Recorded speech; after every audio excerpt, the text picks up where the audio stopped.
Hey everyone, I'm Annie Myers. And I'm Lucy Crow. We're sisters, best friends, and each other's first call for those questions about everyday adulting. That's why we created this podcast. We work in financial planning and employee benefits, but we know those skills are needed for much more than just our jobs.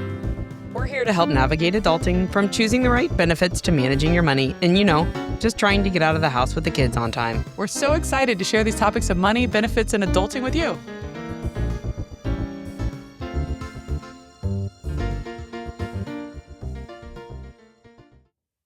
Perfect. Good morning. Good morning. It's not even morning. Not anymore. But we're here for holiday break. Should we call it officially winter break? It is winter break. We did it. Merry Christmas. Merry Christmas. Are we allowed to say this? Whatever. Yes, we are. For the fact that you have how many Christmas trees in your house? 4? 5? Hold on. Yeah, I have one in my room. Each of the boys have one in their room. I have one in my dining room and then the big one. Did I look right past the one in your dining room? It's my red sharp tree. Where is it? It's from where you're sitting. It's just right over there between where Dad and Jake sit. In the corner. Oh my gosh, I'm going to go back today and be like, there's a whole tree there. There's a whole tree there. Well, I noticed. I'm glad that I got you your Buc-ee's ornament because you need more ornaments on your main tree because you have to disperse them all across 5 separate trees. My youngest doesn't want ornaments on his tree. Really? It's too much. No, he's a minimalist. I hope he marries someone that is a pack rat and he's going to lose his mind. His brother's enough for him. His brother, on the other hand, has tinsel and beads and lights and ornaments. Yes, he does. See, we have Christmas lights strung around the bunk beds all year because it's the perfect night light on a little dimmer, which is I love it. I love the suggestion to put a dimmer in so that we can just dim the lights. But they have no desire to have Christmas lights extra in their bedroom during the year because I think the novelty is worn off. That's fair. Which I could care. It's great. It's Christmas, right? It's just more work. Well, the other great part about Christmas is that we get to come here and visit. We were talking about, even though we haven't gotten to do an episode, that this episode has been brewing and something that's kind of come up over the last couple of months, given that it's usually topics of school, college, finances, student loans, all of those things promptly come at the beginning of a school year when you're starting to think about the new you, new life, new year, all these things. So that kind of became our topic, even though we didn't know when we were actually going to have it, of that thing about, those different phases of how do we start planning for paying for higher education? What does that look like? And whether it's in that phase of I have kids or I'm planning for kids or my kids are in school or, oh my gosh, I'm looking at my own that say, well, now I'm in this spot. What do I do with my own student loans and these things? So I thought it'd be a really cool topic today between kind of different segments. Now, the goal, of course, is one, this is just information, right? We have our experience. Everyone, I think that, I don't know about you, but every time we kind of talk about student loans, or not even student loans, every time we talk about education, it becomes personal really quickly. Yeah. Whether it's how am I planning for my own kids or what are they experiencing compared to theirs. I have a stepson in college and I have 2 young kids. And then also think about your own experience. So I think that no matter what we're talking about here, the idea is just information. Yeah. Right. And I know you get to talk with your clients all the time about this. And I like thinking about that because people have different experiences. People get into that. But that's the whole intent here. When we were coming here, what were we talking about on the drive up here today? How did we get into this? I think it was just the idea of going to higher ed and going to college. And a big purpose of going to college is not the degree you come out in, but the degree of delayed gratification, the ability to learn how to learn, the ability to actually start to think of complex things and kind of do that over a duration of time. Right. Might not necessarily be the degree itself, but sometimes that's a lot to it. How to live away from home. Maybe you do live at home, and how to be independent, manage your own time. Right. Manage your own finances, manage a lot of things. Yeah. You have the freedom to be an adult, but yet you're 18 years old. And there's a responsibility. Big one. I think about the kids growing up and, I think the most recent one I got was, I want to be the star quarterback at Notre Dame. Yep. Sounds And then I right. want to go to the NFL. And you don't want to like squash dreams because you're like, baby, you could do any of that. That's right. You could do any of that. And then you can also be like, and there's a lot more into that than just, I'm going to be the quarterback at Notre Dame. Right. And I'm going to do that. All right. So That's right. Yeah. anything else before we jump into topic 1? Anything else to think about here? No, I think we just start talking and go through our notes and hit some of the highlights. Yeah. Yeah. Yeah. No, let's go. So we like to talk about, I love a good, you do everything in threes, setting the foundation, continuing education, and then the hindsight of 2020 of, well, now I'm in this spot. What do I do with my student loans? Yeah. All right. So we think about the fact with our kids of, or even before children of, if I'm going to do this and I want to set a great foundation, maybe I have a brand new baby, and what do I do? How can I start actually thinking about college and these ideas when they're young, when they're new, and what do we do? So talk to me a little bit about what does that look like from your perspective, talking with clients. How do you start kicking off that plan of education? It's always fun because we get people in our office, and many times we've gotten new clients because they've had a baby, and all of a sudden this like overwhelming sense of responsibility comes over them. I need life insurance. I need an education account for my kiddo. I need all these things to start planning. Yes. And it's just, that provider instinct that we have as parents, and we want to be able to provide for our kids. So it happens a lot where again, we get people kind of at the cusp of the financial responsibility starting to come their way. And it's usually a conversation where we take a step back and we talk about the cost of education, what that looks like in today's dollars, what that's going to look like in 18 years from now in future dollars. And we can run a complex calculation and tell you every month how much you should be saving in order to make sure that you can cover the cost of the education for your child. And if we do that and we come up with a number, most people just glaze over. For the low price of. For the low price of $500 a month, we can fund an education. Mm-hmm. Or we'll take the approach, which usually happens more, where we try to get to know that client a little bit better. Right. Especially if this is what's bringing them to, as a prospect, to our office. And so usually at that point, the conversation turns to, do you have a retirement plan? Do you have savings for yourself? And for the, again, for the most part, if that conversation is, yes, we do, then it's, how much is it? And let's talk about that first. Because it's the whole, airplane oxygen mask thing. If you don't put yours on first, if you don't save for retirement first, if you don't have your own savings first, you're doing no good for your child. Right. If you're going to be living in their basement when you retire, you really haven't financially taken care of yourself. You can borrow for a student loan, but you can't borrow for retirement. So we got to make sure that's in place first. Can you sit up before getting that? Yeah. Sit up a little. Am I too low? I'm afraid you are, and Relaxed. I don't want you to lose that. No, I don't want to boom in your face. Yeah. And so it's kind of more the big picture thing. And most of the time we have to readjust those priorities. But we will talk about let's still open that account, because many times it's that initial step of opening an account that really keeps people, it's a roadblock. Yeah. So we open the account, we put something in it. Let's start it. Let's get it funded, because then once we get it funded and we've linked your bank account to it, it's very easy to increase, put a lump sum in, and continue to fund it. And there's something about the satisfaction of knowing that we've done something and we've started that path towards providing for our kiddos' college education that as a parent, we feel like we have been responsible. Sure. So that's usually the starting point conversation. When we get into more of the nitty-gritty calculations of what is this actually going to cost, that can be a wide range of things. So we usually use where, do we want to go into this next, or do we want to keep going to something else? Well, when we talk about opening accounts, when we talk about opening accounts, I've heard of things like a UTMA or an UTMA or like a 529. What are those? Sure. So a 529 is an education account. And the purpose of that is that you can put tax dollars in today in order for them to grow tax-free for education expenses in the future. Okay. So it's sort of like an HSA in the concept of it has a specific purpose for education.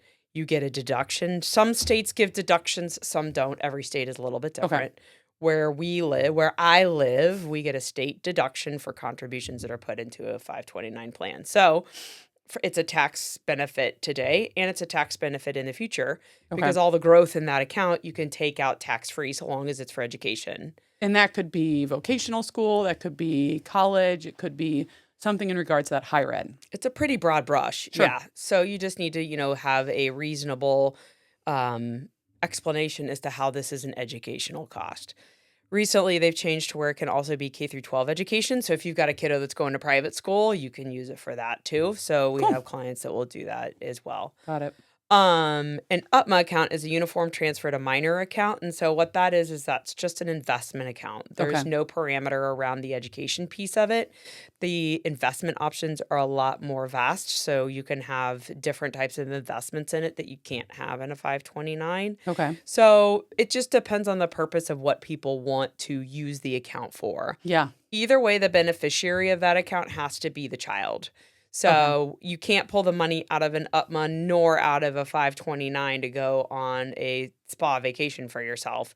It needs to be for the purpose of that child. Got it. So it's really just the underlying investment and the purpose of it. So, But if you went to an UTMA and said, you know what, is at age 17, he really wants to get a car or something, you could take money out for that. Correct. You could take it out of the UTMA, not the 529. you would want to take it out of the UTMA, not the 529, because a car would be really hard to explain why that's an educational purpose.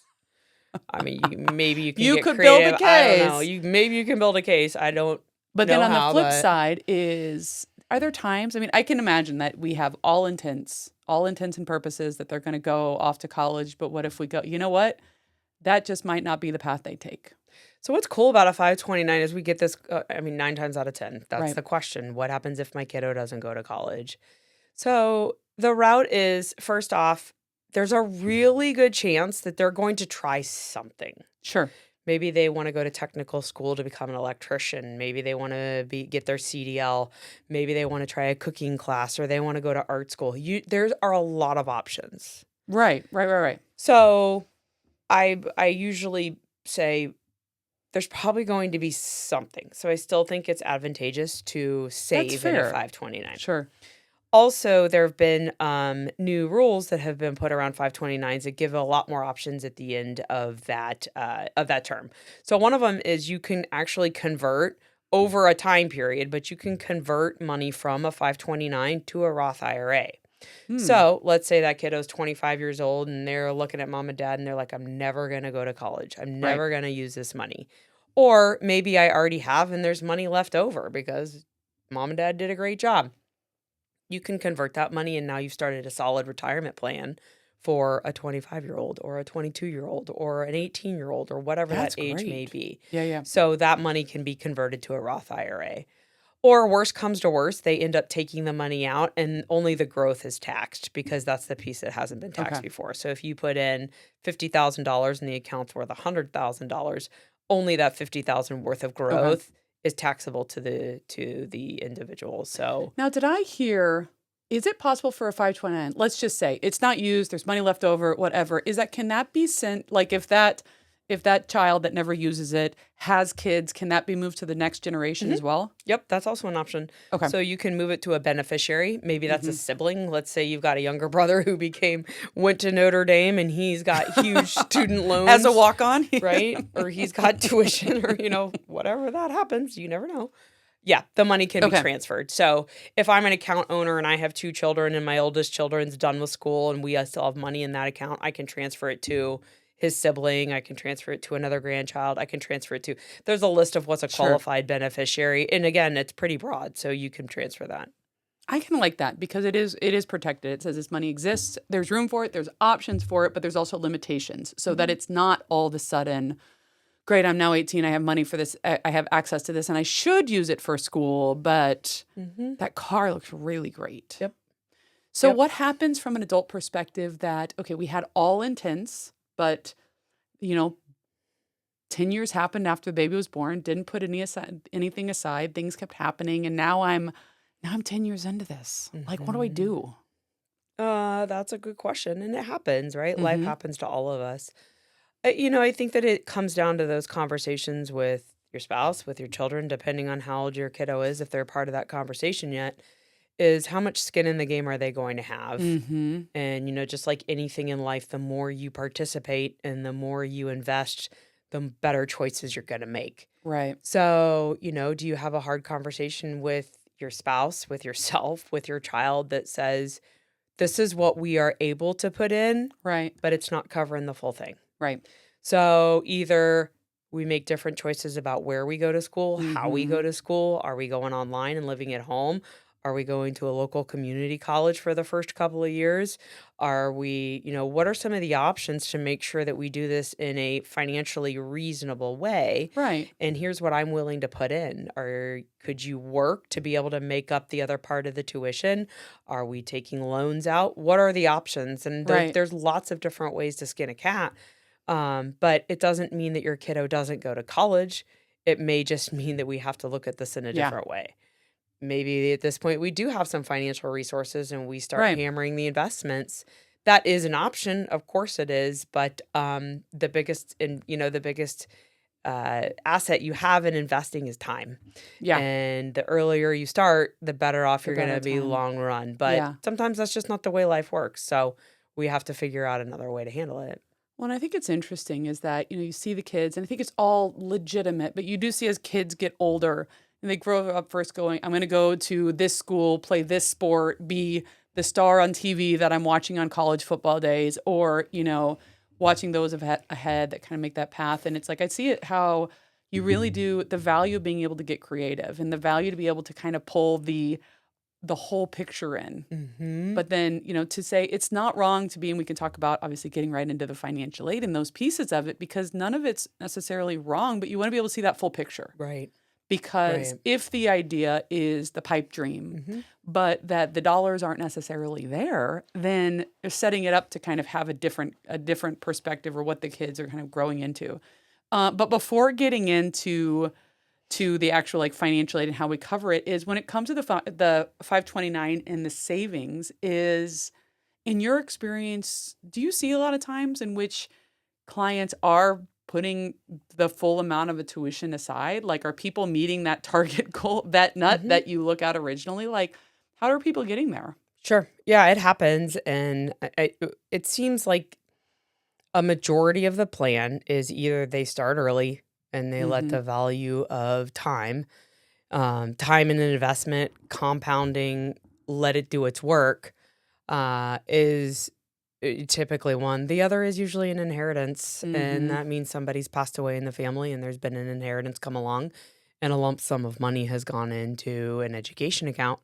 So I'm not saying that's the only way to do it, Yeah. but those two are typically how people end up doing the full cost of tuition. Sure. But I'll tell you, those are also people who have had good conversations with their kids about, do we want to live off campus and double the amount of your tuition? Right. Can we go to community college for the first 2 years and then transfer to a 4-year school? Right. That's another option as well. And so it's really a combination of all of those things. I'm certainly not saying somebody has to pass away for a kid to go to college, but I think that a combination of saving for a long period of time and not necessarily a lot of money on but a little bit on a regular basis and incrementally increasing it every Right. so often is how The bigger power in all of that is the expense Yeah. and how much you're really going to spend on a college education. And so I've seen more success with that than I have with people saving an astronomical amount in a 529 plan. Yeah, I can see that. I mean, there's so many pieces. And I think that's the nice part about the access to technology, access to information that we have, is a lot of this information is available. You still have to do your homework, but on every college website, there's that net price calculator. And so it takes a little question, but it's personalized. So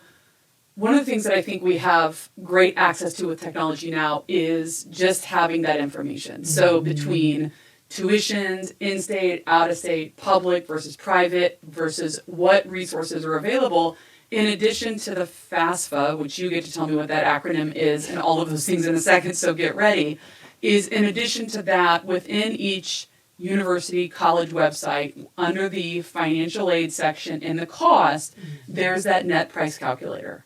And within that net price calculator, you can go in, answer questions about your personal information to be able to truly get an accurate or relatively accurate number that would cost you or your child to be going to that university.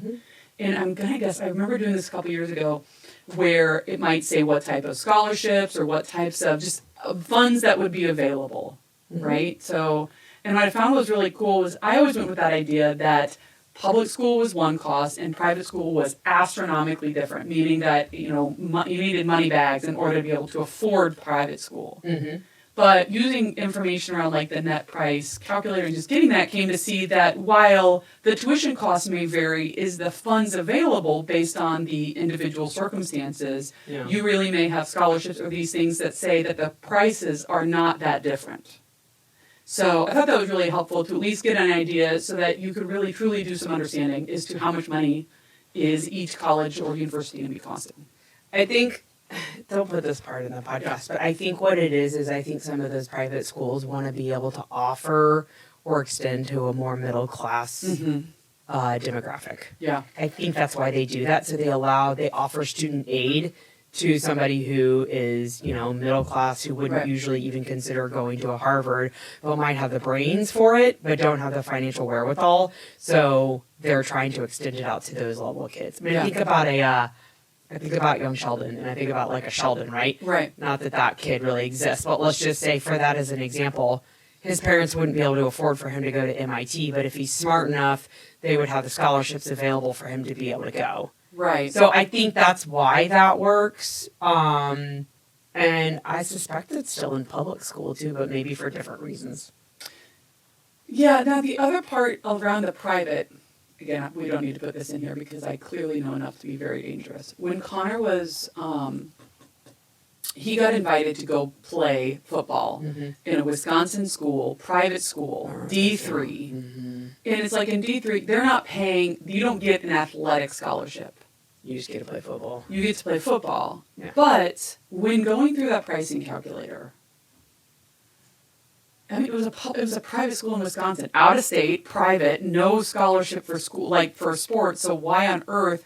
But again, because of his merit and his income, it wasn't a Harvard. My point to this is it was probably just another university, but it was private. That there were still funding scholarships available that were not sports related, but merit related that made it affordable. Yep. So.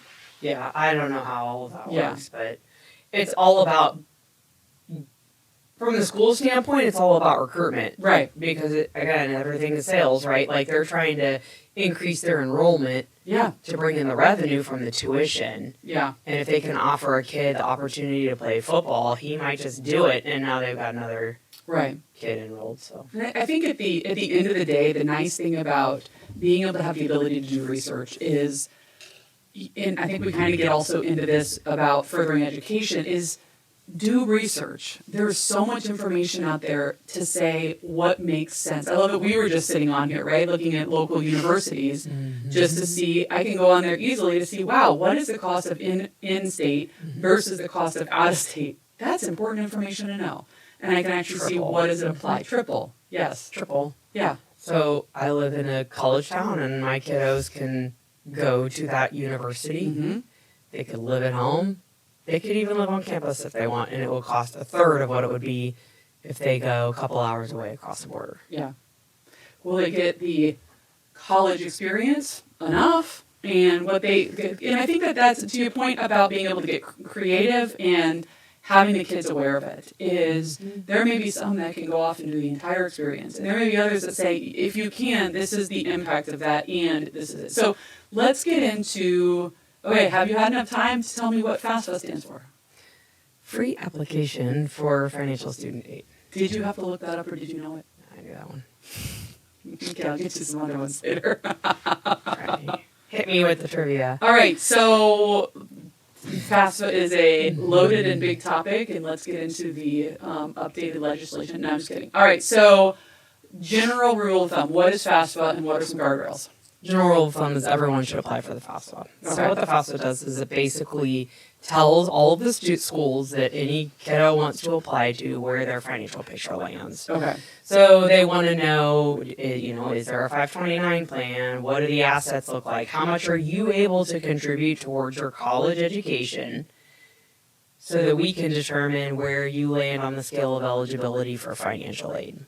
So it's critical that it's filled out correctly, and it's critical that assets are in the right spot so that you qualify for more scholarships, grants, whatever all of that may look like. And there's lots of intricacies that I'm not going to get into. But at the end of the day, the school wants to know how much can you contribute and where does that land on a ranking scale so that we can then tell you these are all of the scholarships that you would qualify for. Got it. So sometimes people or parents who don't need the loan portion of what the student loan or what the FAFSA qualifies you for, feel like we're paying for the whole thing so we don't need to fill out the FAFSA. It's still important because there might be scholarships that your kiddo may qualify for, or there may still be some funding. Why turn that away? Yeah. So, so we've always been under the, rule of everyone should apply for it. Costs nothing. It's not exactly fun. It's a bit of a process. I remember, I'm gonna go here. I remember the first FAFSA I filled out was on a piece of paper. And dad made me do it, and it was torture. I don't remember this. When was this? Was this like high school? For me, this would have been in 96. Yeah. Did you put up enough of a stink that they just did it for me? Because I do not remember doing this.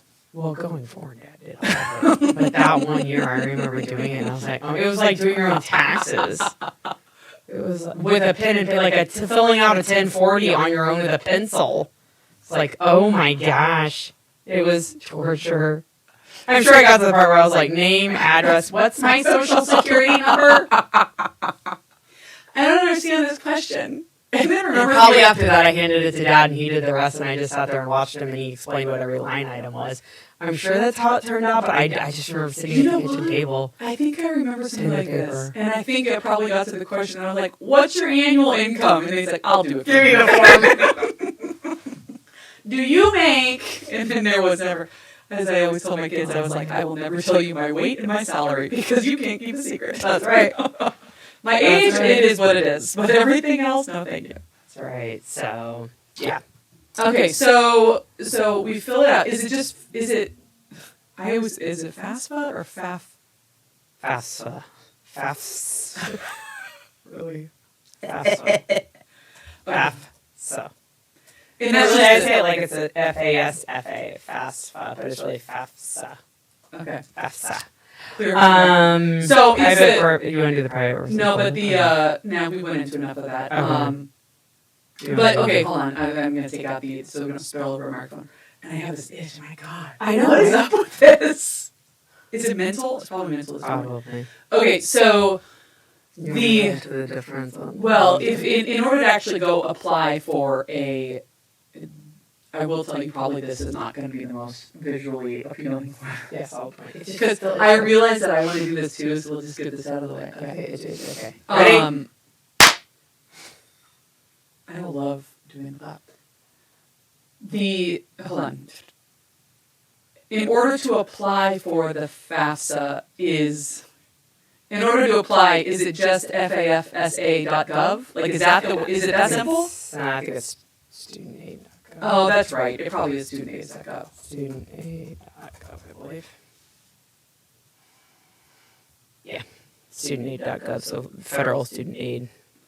Okay. So in order to go apply, if you wanted to go, it's the federal student aid. So studentaid.gov is the website. Perfect. That's easy. Yep. I have found that especially having student loans, is you do end up going back to the website. That website becomes a part of your soul after all of this, that you're just really part of it. So, okay, so when it comes to the guardrails, again, there's a variety of things in here. There is tons of education. There's a lot of things that you really need to know. But you mentioned originally about within this is that completing this is it really does show what level of financial aid you're eligible for or you should be qualified. And I always thought that when it came to that, you go complete this and then it really says you're eligible for X amount or something that says this is how much you really get. But if you needed to get above X amount, you can. But is that where this like parent plus loan concept comes in? What really happens? I know these are general things, but conceptually, like, how does that work? And so in general, as a student, you will qualify for a certain amount of loan. Mm-hmm. And then beyond that, what you may need to borrow in order to cover the cost of tuition beyond what the student is eligible for, then can roll to the parent. So a parent can decide that they want to borrow an additional amount to help cover the remaining cost of the student aid that may not that the student may not qualify for. So usually a lot of that goes through. I usually recommend to my clients at that point to go through the federal or the financial aid office at the school where the kiddo is going to enroll, because they're going to know how to navigate all of that and the rules and the terms, and then based off of the individual financial situation, how much more they're going to need to borrow. So those folks are experts in there on each one of those schools and navigating the student or the Department of Education. So. There are options, and I think the thing to keep in mind is there's really no limitation or cap on how much those loans can be. Yeah. And so, again, going back to, I think, stepping out of the financial conversation of it and how to navigate it, I think that a big piece of advice is to navigate the why and the big picture of what those loans are going to look like. Yeah. So why are we taking all of this out? What are our options? And how can we really make sure that we are valuing what this is going to do long-term to our financial picture beyond graduation? Yeah. And that makes sense. And each of those is such a personal conversation. Absolutely. And I mean, everyone... I'm not going to ever tell anybody that they can or can't say anything to their child. I would never say that to one of my clients. Right. But sometimes we get so caught up in the ideological thought of what the college experience should be like that we forego a long-term financial future in order to pay for it. Right. And I've seen this on the back end. And most of the time, the reason it happens is that because we're not completely educated on the front end. Yeah. And so we sign papers and we borrow money because we're doing everything we possibly can to afford whatever school we want to go to. Right. And that is a huge burden for an 18-year-old to decide. Yeah. And as a parent, we want to provide and we want to help our kiddo accomplish their dream. And we may be so proud that they were accepted to the school and they did all the hard work. And now as a parent, we feel this responsibility to pay for it. But we have to be extremely careful to run the numbers and understand what is this going to do when that kiddo is graduating from college and making entry-level salary. Yeah. And then eventually they're going to want to have a home and they're going to want to get married and they're going to want to have a life and have kids and pay for daycare. But if we're sitting on a student loan payment that's $1,500 a month, right? How are we ever going to survive? Yeah. And, it's, it helps to paint that whole picture. And it's so funny. And I think our father would be proud about the fact that we had these conversations. Some of them we had, some of it. If I could go back to actually tell Dad, I now understand what you were trying to teach me in my dorm room. Right? Like, that's what we call cash flow. Like, at 18, you're thinking, but you're going, I know, Dad. I know. You don't. I just need this moment to be over. So is it a yes or a no? Do I finish this or what? But that's just part of the job, and that's part of the conversations, and then kind of helping that. And I think that makes sense. And again, there's so much, and each kiddo is different, and each plan is different. But it is nice to kind of have that awareness. What was the thing we were talking about in the car ride? And we'll wrap up this section. Is the getting our kids to even conceptualize the value of a dollar. Well, of course, my kid called me. He was laughing about the fact that I said a free donut tastes better than one that you pay for. But I mean, at the end of the day, you want to be able to think about money. If we have to start at a donut, I'm fine with that. We were laughing about our kids calling us cheap. And they're thinking it's an insult, and we're like, you bet. Absolutely. You have a lot of the things that you have because I've chosen to spend money on certain things and not on other things. And that's just the reality of life. and at the same point is if you want three things and I say you have to pick one, as much as you hate the fact that I made you pick one, you actually have to think about it. And then, oh my gosh, you appreciate that one thing. If you get all three, you're like, all right, so can I get six? Right. Yeah. Yep. All right, so we're going to okay, hold on, let's wrap this up. Wait, no, I'm looking at the clock. It's 12:50. Do you need to see? This is our last attempt. Oh, parking session ended. Oh, now you can't add anything. This city, I'll tell you what. Payment.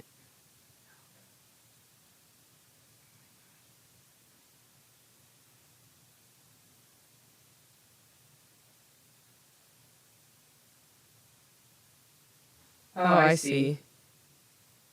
You just redo it. Can you do it again? Yeah. $1.60. Save us $9.40. No, $8.40. Do the math, yeah, let's see. There we go. I have this until 2 o'clock now. Yay! For $1.60. Ooh, Saving that money. Saving it, baby. We're going to Notre Dame. This is why our kids call us cheap. And you know what? Because parking is something I cannot justify spending money on.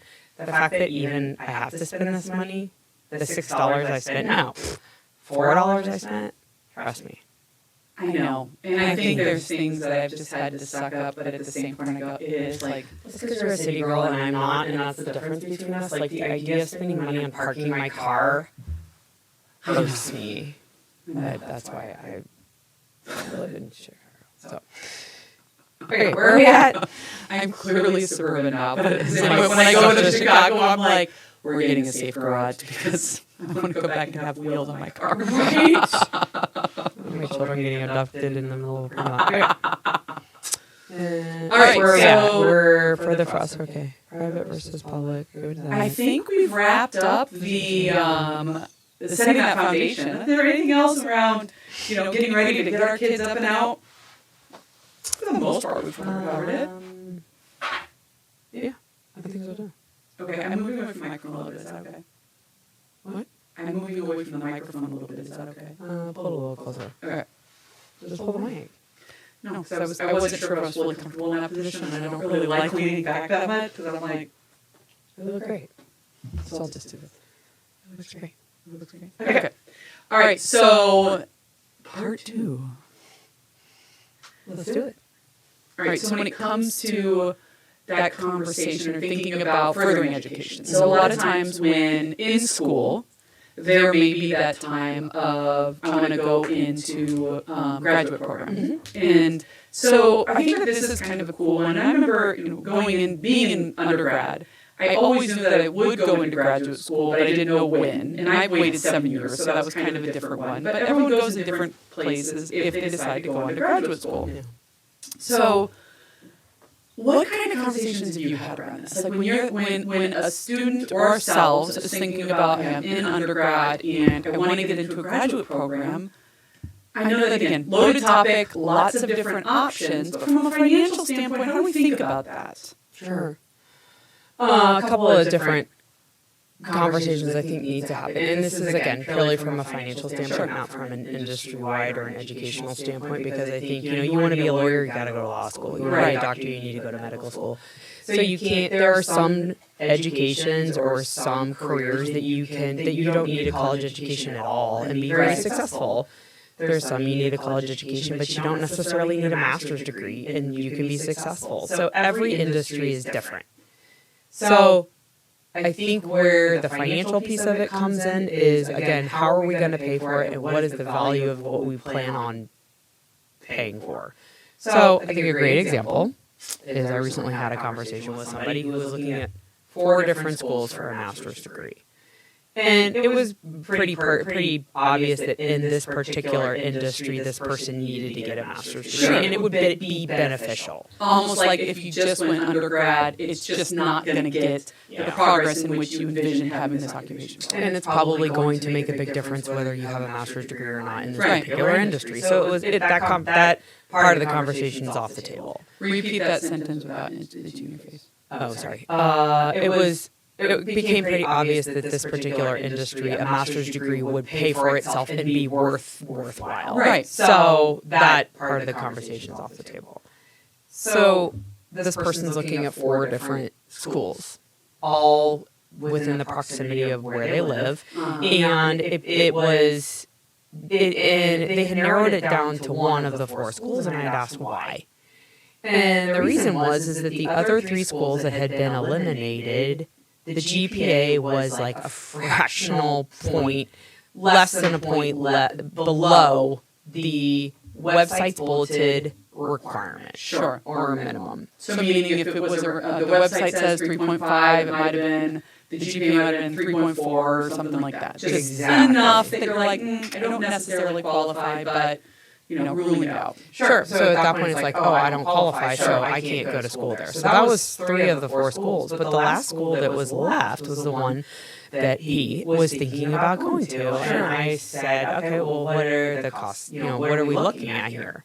The 3 schools that he had already eliminated were a third of the cost of the school that he was considering going to. So he was going to pay 3 times more for a school because their GPA requirement was low enough that he qualified. Okay. And That's an interesting business plan. Shaking inside. I was like, you've got to be kidding me. Yeah. So then one of my conversation after that was, what if you reach out to the admissions department at each one of those schools and just talk to them? Right. And said, what else could it possibly take besides a GPA that would put my application to help me qualify for admittance into any one of these schools? And it was like, I can do that?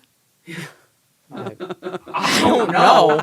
But from a financial standpoint, it's worth a shot. Right. Always ask. Always ask. What if you took a year off and you worked somewhere for a year and now you've got a year's worth of work experience? Maybe that would put you ahead. Maybe you have, the opportunity to apply for, do a year online. I don't know. Look at some of these other options and consider what it could be to get into a school. You could work for a year, save up a bunch more money, and help towards that first year tuition. So there were just some of these other ideas of, you don't have to just take what's handed to you or what you're looking at on a website and just determine that my only option is the most expensive school and I'm going to go there next. And then now you're saddled with, it was going to be a 6-figure loan. Sure. Which didn't have to apply for the other ones. Which he probably could have paid while he was going to school based off of what he was going to be making while he was going to school. So I'm like, so you can graduate debt-free, start a new life with a master's degree in the industry that you want to work in, and every dollar you make gets to go towards your future. Or you can go to this other school and probably be paying that loan for the next 30 years of your life. Right. So do you want to get married, have a family, buy a house someday, or do you want to go to this school? Right. Because from a financial standpoint, you may have to make that choice, but you can make that choice now. And it was like eye-opening because, again, like you're in an age where you've never even really held down a full-time job and you're being expected to make some very serious long-term financial choices that are going to impact you for decades. Yes.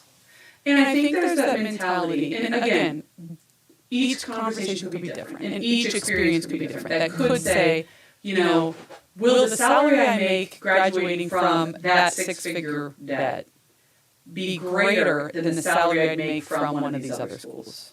Would that master's program do it? And again, not a blanket statement, but I mean, there's a lot of times where a master's program is a master's program, where I get that education, but I mean, we're not talking all the time Harvard or MIT. It might just be another program that says, I got a master's, I can be able to do this. It's not about the credential, it's not about the name on the school and that price tag. Most of the time, that's exactly the case. It doesn't matter what degree or diploma is hanging on the wall. It's the fact that you did it. Yes. So was it worth paying 3 times as much? Are you going to get a job that has a salary that's 3 times as much? Maybe you are. I have never seen that. Right. And I haven't seen, I'm sure it is possible somewhere. But in your situation, is that what's going to happen? Especially with my master's degree, is I'm proud of my master's. It is, when mom and dad like framed each of my degrees, I carry that, I bring it into any office, and I post that sucker, and it's still up in my office. And I'm like, but nobody comes up to my degree to go, oh, Loyola! And even if they had anything else to say about it, I'd be like, yeah, I don't really know much about school. But anyway, like, the point on that is that it is a very proud of having that master's, but where it came from is... And it's interesting is because, as you also notice as you get older, you start to realize how you operate within these degrees, right? Like, I almost left my corporate job to go full-time into business school and go to one of the top business schools in Chicago. But as I also spent time with people from those schools, I was like, I am wired differently. Like, I am not the person fighting to get to become the CEO. Mm-hmm. I am not looking to be that. I want to be a servant leader. I want to be part of a team. But my goals and my world are not necessarily aligned with those that are climbing that corporate ladder at that pace. Sure. And that's perfectly fine. But it also goes with... I had a great friend of mine that kind of helped connect those dots there to go, are you the type that really wants to go and leave your job and go full-time into a program or do this? Is that who you are? I'm really not. Like, I like the part-time. I like I'm progressing my career, but it's still the same career that I'm in. Yeah. But you kind of have to figure that out. But I think that the financial piece, you don't necessarily want it to be limiting, but you don't want to say, okay, my whole future is based on what dollars I have now. But taking it on the other side of taking a massive loan out in order to get a degree can have substantial impact on your future. Mm-hmm. And I love the idea of, a 22-year-old going into a master's program and saying, would you like to get married one day? Would you like one day to be able to afford moving out of your parents' house? Right. How about having that family, having that kid, having that mortgage, having this? But if you had a mortgage-like student loan, that's going to affect a lot of things. Right. Yeah. That's exactly it. And I don't think that it's kids going, no, I can do it all. I can do it all. They don't realize you're taking out a loan that is so large that it is going to require you to forfeit something else in your future. Yes. And the idea of that is just, you can't wrap your head around that when you've been living in your parents' house for 4 years, your whole life. Right. Or maybe you've moved out and you're living on campus somewhere, but the idea of actually financially being 100% responsible for yourself is, you just can't wrap your head around it. No. So, anyway.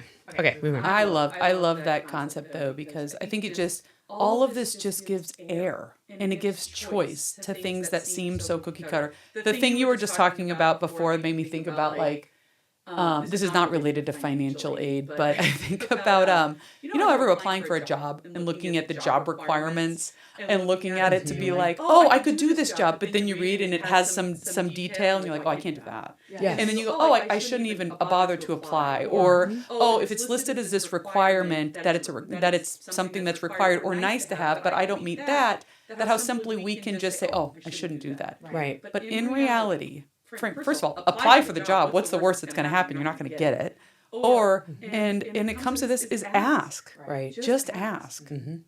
And I think that one of the things that, like, for being on the hiring side and also being on, seeking a job side, both sides of it, is that the best jobs I've ever gotten have not been because of the diploma that I have. Right. The jobs that I've gotten have been because of the people that I know and the reputation that I have and what they've had to say about me in order to get my foot in the door for an interview.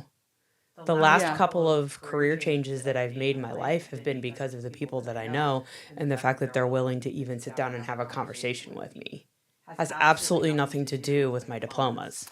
I would argue that some, though. But I think that's because of the fact that where we live.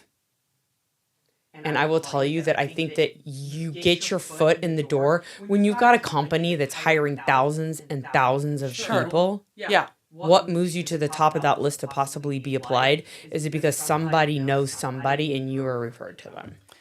I agree. However, you and I have had situations, different but similar situations, where we have had decently different career changes in our time. So like myself is when I left Aon and I was like getting into operations and VP and all this stuff. And I was like, I don't really want to do this anymore. I want to leave and go to a different area of the industry. And I want to have client facing, and my skill set in this area is less than par. Sorry. Hold on. I hate the, get all the itchies out. Okay. I would argue that our master's degrees have helped us in different ways, but they have significantly helped, and I'll speak for my own, about giving some street cred of being able to change my skill set in my industry. I had 15 years experience within a certain area of consulting and benefits in that, but I had zero client facing experience for most of my stuff. So even though I was an assistant VP of da-da-da-da-da-da-da-da, it was like in data analytics, and I wanted to go into the different part of the industry. Nobody should have probably hired me for my skill set change because I had so much to learn, and that climb was steep.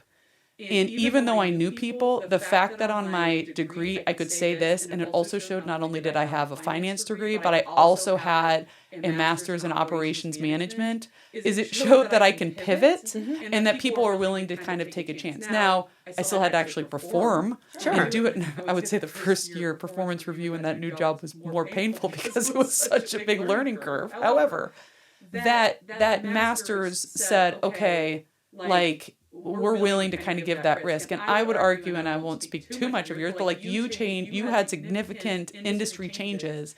And I know that based on the masters in those pieces of what you did. Now, the university you went to, that may or may not have mattered, but the fact of the degree said, hey, you could leave this industry and go into a completely different one, kind of based on that higher graduate education. I 100% agree with you. Yeah. And I think we're saying the same thing because, but do you think that you got that job because your master's was from Loyola or because you had a master's? I would say because I had a master's. That's my point. Yeah. I don't argue whatsoever the value of education. Yeah. I 100% agree in the value of education. But does it matter if you paid $100,000 or $20,000 for that diploma? Does that matter? No, that's true. Probably not. Because if you've got somebody that's sitting in front of you from Harvard and they have Zippo personality, and you've got somebody that's sitting in front of you that went to State University and they are full of charisma and they're willing to try whatever you're going to throw at them, and they are a problem solver and they're a go-getter and they've got a positive attitude, most likely, which one are you going to hire from a hiring standpoint? I can tell you which one I'm going to hire. Yeah. I can tell you that. So you can be sitting here with all of your student loans paid off because you made smart decisions, and you can get out there and use your personality and put yourself out on a limb a little bit, or you can go to Harvard and sit in a shell and have no personality, and which one's going to matter? So my point is that there's so many other We like Harvard, by the way. We just don't have a lot of experience with people from Harvard. Take that whole damn thing out. But like, is it? Maybe I should have used Notre Dame. Maybe the quarterback in Notre. Actually, probably will have personality if you have a quarterback in Notre Dame. Let's move on. He'll have no problem getting a mortgage and a wife. Let's just be clear. He'll also be playing football, so he'll have those student loans. He'll be right.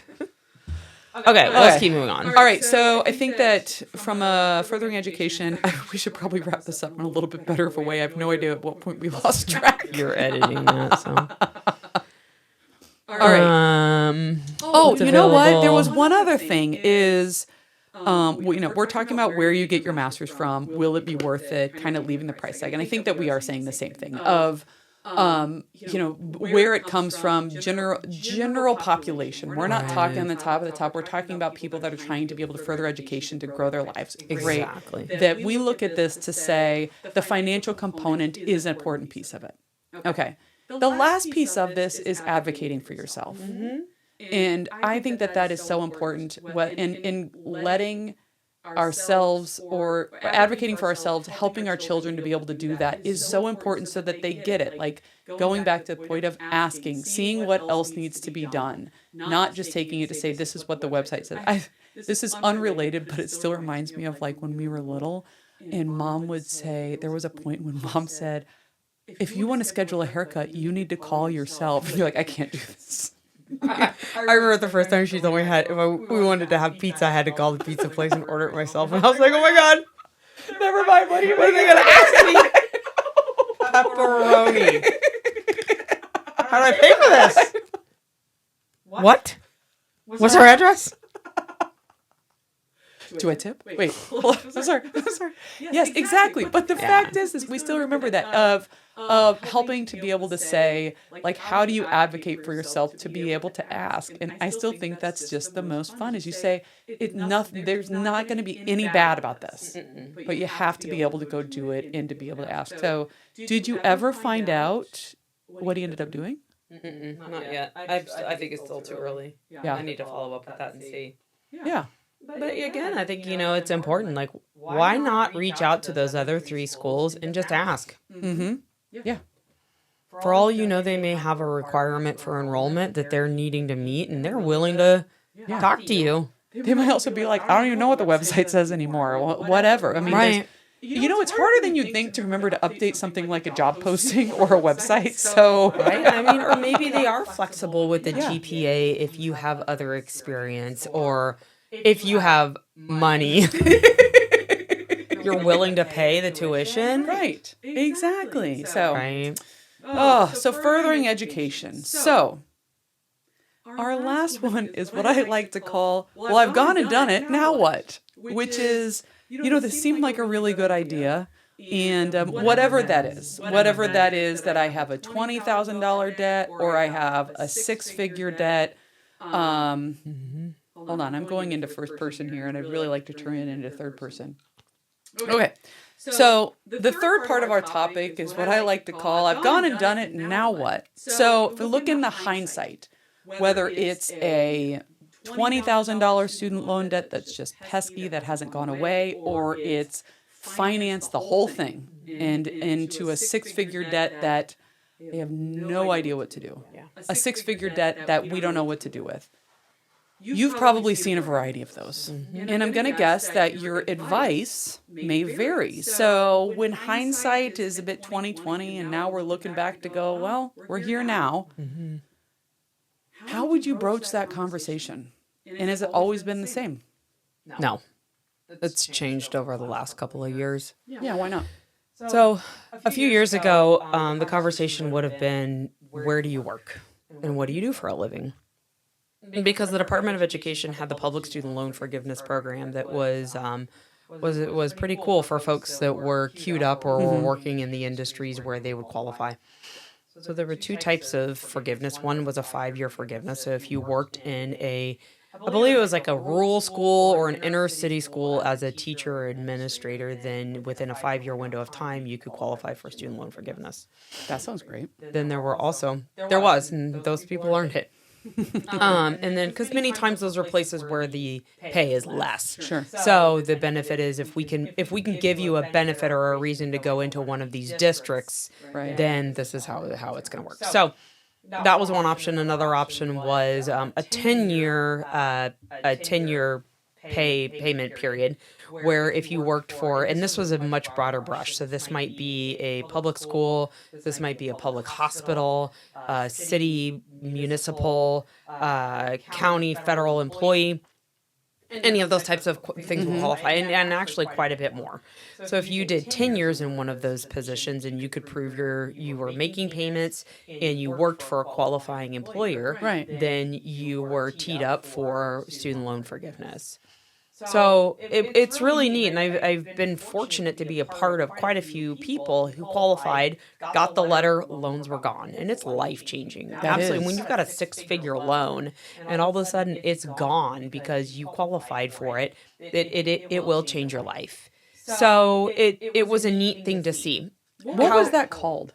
Was that the debt repayment or the loan forgiveness? The public student loan forgiveness. Okay. And it was right on the student aid site. I mean, you could go through and jump through the hoops, and there were hoops. It wasn't exactly just handed out to anyone. I mean, there were certain qualifications and things, but Right. if you did it was, again, life-changing. Now in the last year, couple of years, that has changed. So with a client, 4 or 5 years ago, with a client that was in that industry, was closer to the end of those 10 years, we would talk about qualifying for an income-driven repayment plan. Sure. You would stretch out that loan so that you were making the minimum payments to qualify for those 10-year, for that Right. 10-year payments, for 120 payments. And then at the end of that 10 years, you apply, you qualify, it gets wiped out. But over the last few years, that has changed. So the Department of Education is getting completely reconfigured. So I think everybody's heard. There's a lot of changes going on right now. And so student loan forgiveness is part of what's in that whole reorganization. So I would not now tell somebody that they need to stretch out a loan for the next 10 years, not knowing what's going to happen in the next 2 years. So I think I'm going to see. All of a sudden we all got itchy, so It's gone away. so restart with the statement, and you'll say it in a second, is I would not recommend someone to do that. All right. Now I would not recommend somebody to do that because we're not going to stretch a loan out for 10 years only to find out at the end of that 10 years that that program is gone. And meanwhile, the balance of your loan is the elephant in the room that just keeps growing and growing. And Right. And so you're also saying that anybody that might have been in the middle of this student loan repayment or the loan forgiveness with the administration, there's not a guarantee that they, even if they're 5 years into it, 5 years into a 10-year plan, there's no guarantee that they're going to be able to get that forgiven. That's correct. Okay. So, yes, the advice has changed. Yes. So now what I would tell people is, first, if you're not in any industry that would qualify or potentially qualify for student loan forgiveness, I would look into what your options are to refinance it and privatize it. So that may be a better option. Maybe you move it into a private lender and your rates may be lower. Your payment options could be more. You could have more payment options. But you are giving up some of the protections of a public loan. So Okay. everybody's a little bit different on what that should look like. Okay.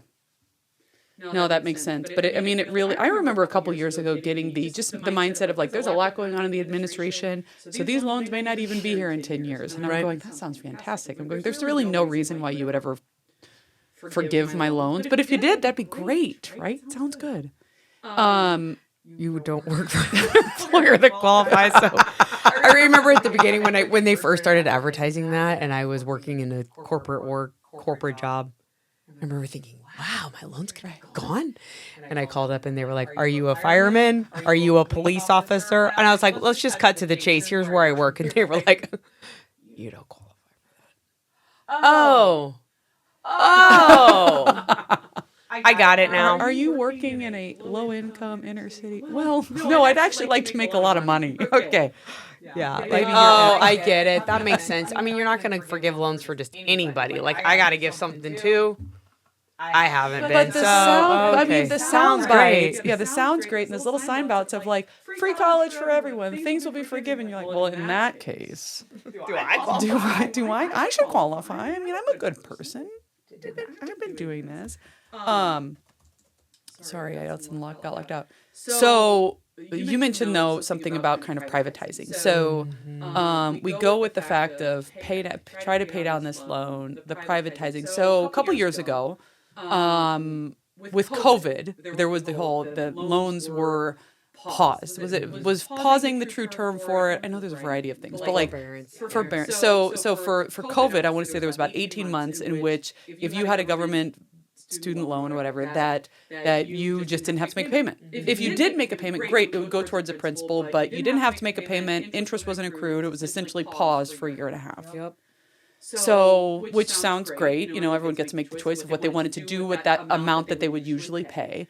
But you're saying, though, that if you would refinance that and you would go to a private loan, that in the circumstance that we hope that never happens again from a COVID perspective, that the stuff that was frozen from the government, a private loan wouldn't have done that. Right. Okay. Right. A private loan still wants their money. It's like a credit card. Right. Or a mortgage payment or a car payment. Right. And so, I mean, there's point, like in that point, if you would have privatized, you've been like, well, this stinks. Like I'm in no better of a spot. But okay, that's a whole other thing.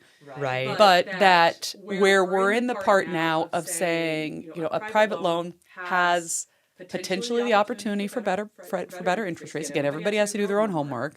But if death or disability, you're still responsible for that loan. Correct. And so that's part of the benefit. And these are the things that people individually need to weigh out. Because if you move it from a public to a private loan, you're giving that away.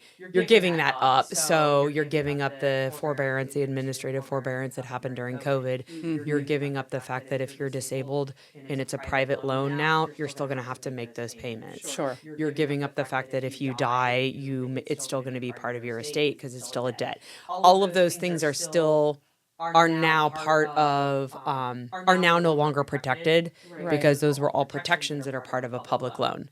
But the thing to consider is, one, if you have, and I'm not going to go down this road, but if you have disability insurance and you're disabled, that insurance should be enough to cover your income because it's part of your budget. That was part of your budget because that loan was part of your budget. I think the bigger picture and the probability of you being disabled or dying are probable. Yes, it could happen to any one of us at any given time. I'm certainly not saying that's not possible. But the odds of you paying down that loan or paying that loan off or having to make payments on that loan is a guarantee. Sure. So do you want to guarantee that you're going to be making either a lower payment or a shorter term on that loan and have control of it, and then possibly giving up the coverage of the death and disability? Again, different conversation for each person, but something that needs to be considered. Well, and that really does kind of tie into our life insurance conversation about if I'm shopping for life insurance and being able to know the level of protection I need, then that amount of student loan can be incorporated in that as well. Yep. So it is interesting, though, because I think even my tune has changed over the years. Because if you first come to me to say, okay, you have this student loan, it might have been you, I don't remember who would have said it in the first place, but says, okay, you have this student loan. Great, now you're in the part of paying this back, and this is how much you're paying, and this is your government loan. You can privatize it, but if you die or you're disabled, then you're still responsible for that. A knee-jerk reaction is, well, then I'm not going to do that. Right. Like, oh, I couldn't possibly. But then again, this still goes back. I think the overall theme of our entire conversation today is do your homework. Right. Do your individual research, because that might not be the thing. I remember the first time a financial advisor said to me, to be like, I mean, you could be disabled, but the chance of that compared to these other things you're trying to do, let's think about this big picture. You want to be able to cover everything, but you have to kind of be mindful of, like, out of the pot that you have to manage, think it through, make decisions, but have that ability. Okay, so if it comes to, I had a question before getting back into the reimbursement, or not reimbursement. Hold on. I know I looked at my line income driven repayment plan and I got completely sidetracked. So give me a second. Okay, so before we get into just the concept of refinancing a loan, is there anything, so I've heard of these income driven repayment plans. Are those still a thing? Are those still something, or is that part of the evolution of the administration? Have these gone away? They're still a thing right now, but again, I wouldn't hang my hat on that being around in the future. You're just kicking the can down the road. So who those are beneficial for is for the 22-year-old who's graduated from college. They give you 6 months of grace period before you have to start repaying those loans. And you've got a $100,000 student loan balance. If you do nothing with that, they take that $100,000 and spread it over 10 years and they go, here's your payment. Right. That could be a $1,500 a month payment, while meanwhile you're making $45,000 a year. It will bankrupt you. Yes.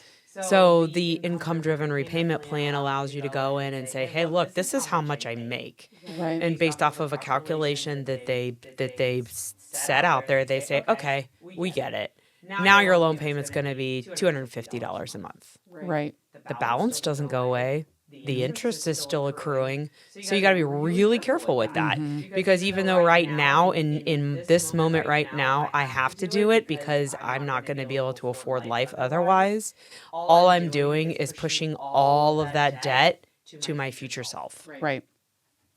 And that future self that gets a spouse, has kids, gets a house, gets a dog, then a second dog. I mean, in our case, whatever, it's fine. And then you second kid, a second round of daycare, all of those things. Yes. And that's the reality of it. And so I think in the grand scheme of all of this is when you've got the loans, there are options and things you can do with it.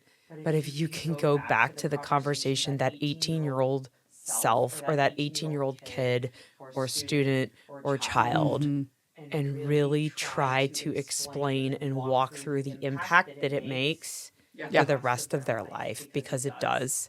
And when you're 22 and you're trying to figure out how you're going to, even just budget, period. Yeah.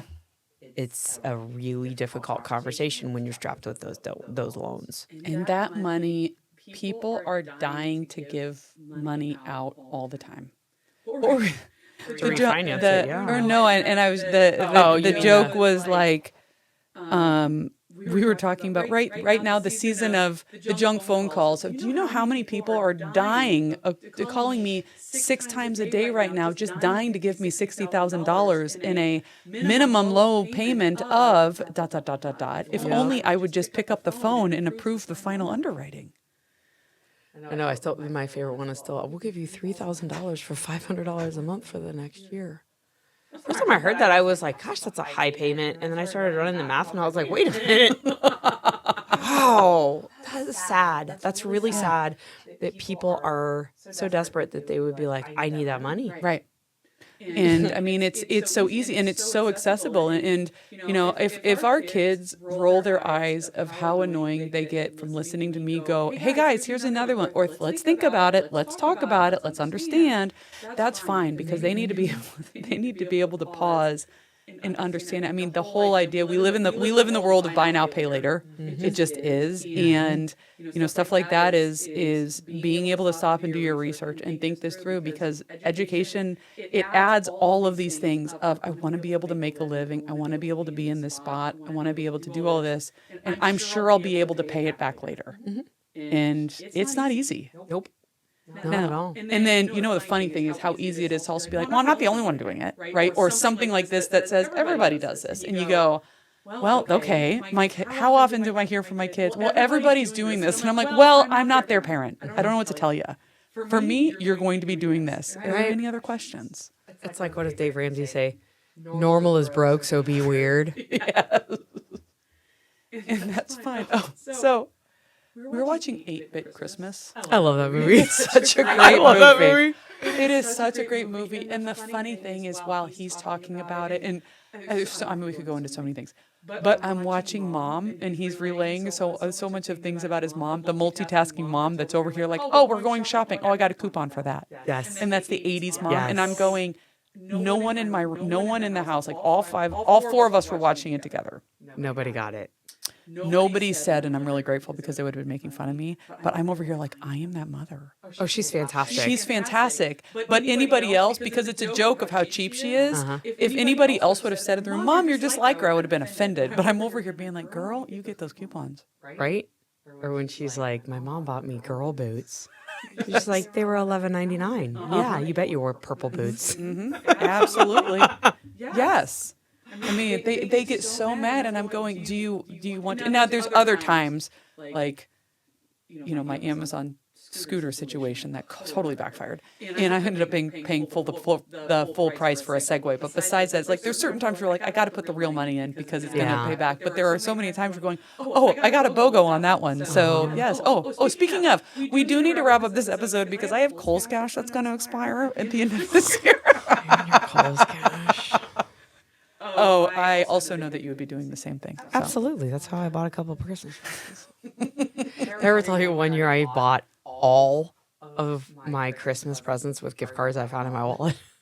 That has to feel so good. It was so satisfying. Now, it took me forever. Now, mind you, this was before I had children, so I had time to do this. But I remember one Saturday sitting down on the couch in my computer, and I was just, it was when we lived on the West Coast, and I could order gifts for everybody back home, have them shipped. I didn't pay a dime for Christmas that year.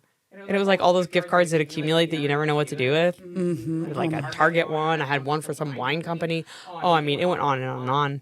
So proud of myself. And you're being like, look at me. I am Mrs. Claus. I'm winning. Now, I don't know if anybody really cared about their present, but at that point, I was like, check, check, check. The person that doesn't drink, and you're like, I got you a wine subscription. Give it away. I don't really care. Regift it. I don't care. But I didn't forget you. I didn't. I will tell you, there is a piece of winning here. So There totally is. well, Okay, where are we at? When we were starting to talk about this conversation and just navigating, how are we talking about higher education? How are we talking about our kids? And then also bringing in like how we grew up. We grew up always knowing that we were going to college, right? Like it wasn't a question. It was, I think one time we said, I don't know if I'll go to college. And I'm pretty sure that, like the fork dropped. You could hear the silence. It was terrible. But there was always that piece of knowing, hey, we're going to go to college. But I know as raising children and being aware of what this costs and what this looks like is that idea of further education. We're starting to see how much flex there is, what that looks like. Are we going to a 4-year? Is there some creative? Maybe it's a vocational thing. Right. But at the end of the day, if we can think about the fact of, I know that I want my children to be able to learn how to make a living, whatever that is. That's what matters. Right. And back to that 529 idea is that education can go in so many different paths because not everybody might want to go do a 4-year college. Maybe people want to go back to get, PhDs, who knows? But there's just a lot of options, and being able to think through it is, money has a solution to be able to kind of come and make smart decisions. That's right. That's right. And there are a lot of employers that are willing to pay tuition to an employee that wants to further themselves and further their education. So especially for upper level degrees, if you're an employer and you've got a employee that wants to grow in their career, many companies will offer tuition assistance. And that's something that I always recommend anybody who's going into a graduate program to look into, especially if you're considering going out and working. That should be a question. Do you have tuition assistance? Because getting an employer to pay for that 100%, many times they're going to ask you to sign a contract and work there for a few years. And again, it's not for everybody, but it's certainly a great financial choice. Yeah. Yeah. So, yay. We did it. We go on our winter break and we just can't stop talking business. So, all right. Well, we have stuff to do. We have, what is it? Ice skating? We are ice skating. Ice skating in a good dinner, and I'm sure we have lots of heartbeats that are waiting patiently. I'm pretty sure I've gotten at least one notification for extended time on an iPad and those things, and I'm pretty sure, what was the game called? Balls Deep or something. I'm like, dear Lord. So, I'm sorry. I got it for screen time request for Going Balls. So, and I did promptly respond back that says, I'm recording. I'm going to have to cut this part. You're going to have to cut that. So I love our dad. He was so technologically advanced up until about 2012 because he doesn't know how to text a photo. He emails it, and I'll get it like a week later. I'm like, oh, look at that. I love that. So he sent this. Look at this. Let me see. Oh, they have scooters in the house. Even the dog's like, I don't think you're supposed to do that. And they're going. Where you could tell Grandpa's still sitting in the same chair he was at when we left. Boys, bring that in so I can get a picture. Well, I'm glad that that mine got the text message where I said, as he asked for the extended time on the Going Balls app, and I responded back that says, I'm recording, so don't send any requests and go outside. Love you. Oh, parenting is tough. All right. Parenting is tough. Well, thanks. It's glad to be back. It's been a little while. It's good to be back. So yes, it is. We've got more. I think our next topic, I'm thinking that we might want to go into things like buying a house. Fun. Yeah, that sounds cool. We can do that. We'll see you back. All right. All right. Bye. Bye for now. All right, everyone. That brings us to the end of another episode. We hope you are a little more familiar with the topics of money, benefits, and adulting. We really appreciate your support. You can find us on Spotify and Instagram. As always, thank you for being a part of our community. We'll be back soon with another episode.